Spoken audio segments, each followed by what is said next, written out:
নমস্কার, কেমন আছেন সবাই? রূপছবি চ্যানেল থেকে নতুন একটা ভিডিও নিয়ে চলে এসেছি। তো গরমে কিভাবে মেয়ের চুলের যত্ন নিচ্ছি সেটাই আজকে আপনাদের সঙ্গে শেয়ার করব। চলুন। প্রচণ্ড গরম, আর গরমে চুল না পরিষ্কার রাখলে প্রচণ্ডভাবে চুল উঠে যায়।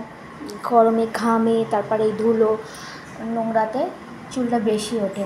সেই জন্য কী করতে হয়, গরমে মিনিমাম 2 থেকে 3 দিন শ্যাম্পু করাটা অবশ্যই দরকার। তো আজকে আমি ওকে শ্যাম্পু করে দিচ্ছি। আর দেখলেন আমি কি শ্যাম্পু ওকে লাগালাম। আমি আয়ুর্বেদিক শ্যাম্পু ইউজ করি, কারণ আমার প্রচণ্ড একবার চুল উঠছিল, তার কারণে আমার খুব শরীর খারাপ করেছিল। তো সেই কারণে প্রচণ্ড চুল উঠছিল, আর আমি একটা আয়ুর্বেদিক ডাক্তার দেখিয়েছিলাম। তো ওই ডাক্তারই আমাকে দিয়েছিলেন আয়ুর্বেদিক শ্যাম্পু, তেল, সমস্ত কিছু।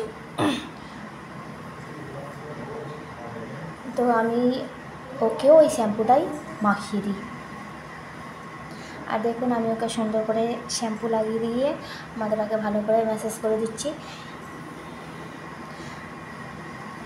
আর এই শ্যাম্পুটা সত্যি খুব ভালো, আমার খুব কাজ হয়েছে, আমি খুব ভালো একটা রেজাল্ট পেয়েছি। আমার এখন অনেকটা চুল ওঠা কম আছে, অনেকটা। তো আমাকে 2 রকম শ্যাম্পু 2 রকম তেল দিয়েছে। তো আমি আজকে ওকে নিম পাতার শ্যাম্পুটা মাখালাম। এটা হচ্ছে ড্যান্ড্রফের জন্য খুব ভালো, যেহেতু গরমকাল, ধুলো ময়লাতে ড্যান্ড্রফও প্রচণ্ড হয়। আর আমি তেল মাখানোর ভিডিও নিয়ে আসবো। তো আমার 2 রকম তেল মাথা ইউজ করতে হয়। তো আমিও তেল মাখার ভিডিও নিয়ে আসবো খুব তাড়াতাড়ি। আজকে ভাবলাম আপনাদের সঙ্গে শ্যাম্পু কীভাবে করছি আর গরমে কীভাবে চুলকে সুন্দর রাখা যাবে, পরিষ্কার পরিচ্ছন্ন, যাতে চুলটা কম ওঠে, সেইটারই একটা এই জন্য ভাবলাম ভিডিও আপনাদের সঙ্গে তুলে ধরি।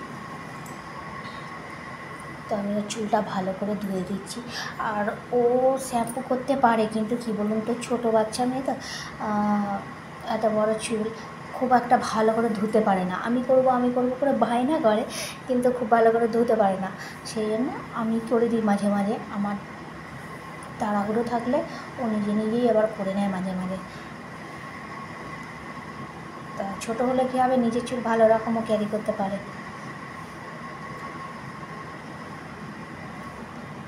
আর এই যে আমি চুলটা সুন্দর করে ধুয়ে দিচ্ছি।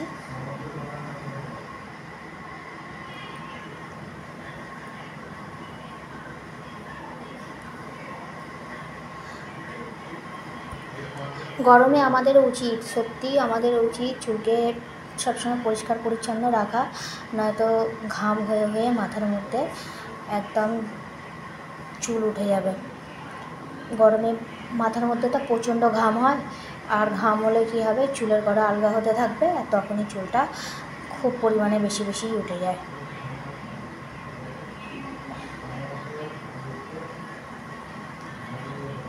এই যে মাথা ভালো করে পরিষ্কার করে ধোয়া হয়ে গেছে। তো চলুন এবার ওর চুলটা শুকনো টুকনো করিয়ে দেবো। এই চান করে ফ্রেশ ট্রেশ হয়ে চলে এসেছে।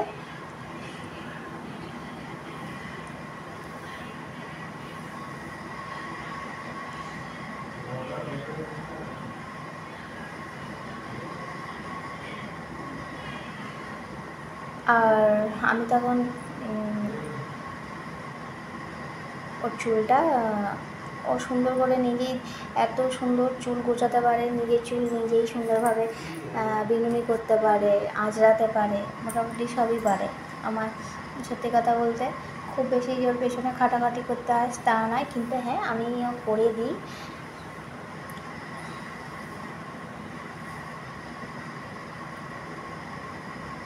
দেখুন কত সুন্দর নিজে মুছছে, দেখেছেন?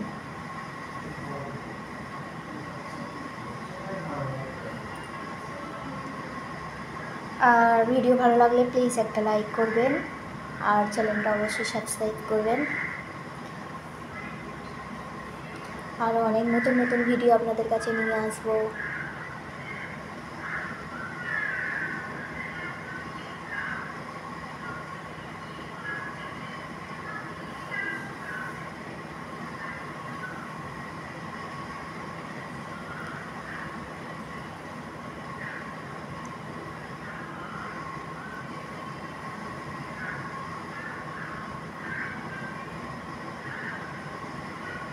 আর ও চুলটাকে পাখা হাওয়া চালিয়ে ভালো করে, ওকে বললাম যে একটু নেড়ে ঘেঁটে ভালো করে করে নেয়, ঝরঝরে করে নেয়।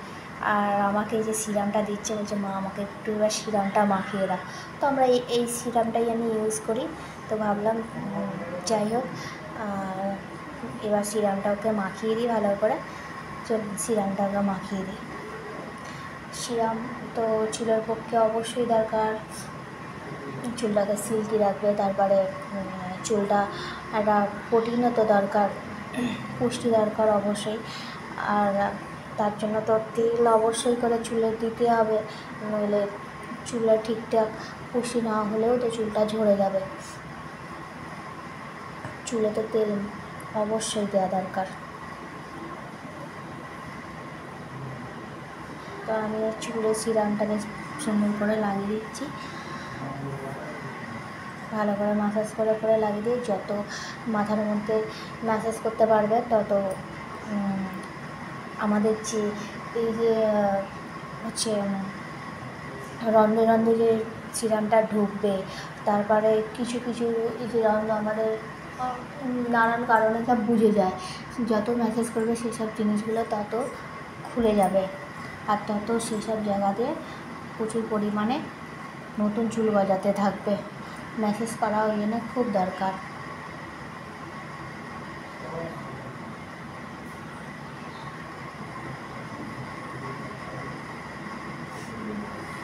আমারও প্রচণ্ড বড় চুল ছিল, তো আমার এই হেয়ার ফল হওয়ার কারণেই আমার চুলটা পাটা হয়ে গেছে।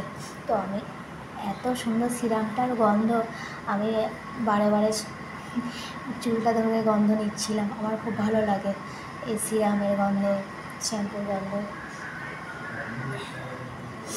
তো খুব সুন্দর। আর ওর চুলটা খুব ঘন চুল, প্রচণ্ড ঘন চুল। আর আমি বারবার ওই সিরাম লাগিয়ে গন্ধটা নিচ্ছিলাম। আর এবার আমি ওকে ভাবলাম যে চুলটা এবার ভালো করে আঁচড়ে দিই, আর ওইক্ষণ টিউশনও যাবে, তো আঁচড়ে ভাবলাম যে বিনুনি করে দেবো, করে দিলে ও টিউশন চলে যেতে পারবে। তো সেই কারণেই আমি ওকে ভালো করে চুলটা আঁচড়ে নিচ্ছি।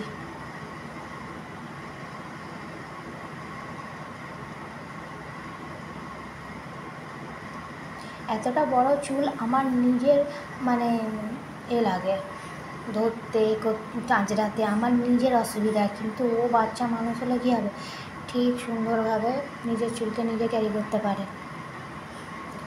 আর এই যে আমি চুলটা বিনুনি করা শুরু করে দিয়েছি।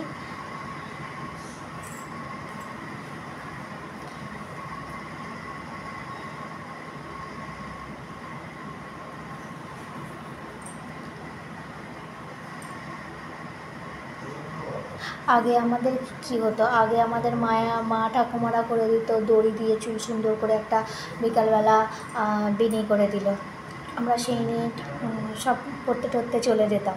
কিন্তু এখনকার বাচ্চাদের সব দড়ি মড়ি দিয়ে চলবে না,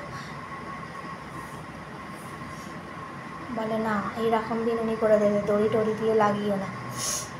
তো আমি চুলটা ভালো করে সুন্দর করে, আর এই যে ডগ পর্যন্ত বিনুনি করে দিয়েছি বলে রাগ হচ্ছে যে চুলটা ছাড়লে না কেন।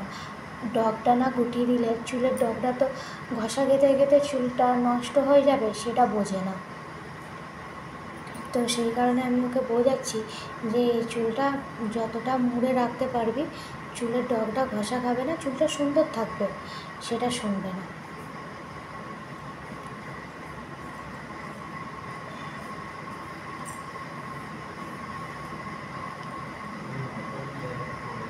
আবার দেখতে গেছে যে মা ঠিকঠাক করে দিল কিনা। যাই হোক, ভিডিওটা যেখানে শেষ করলাম। সবাই খুব ভালো থাকবেন।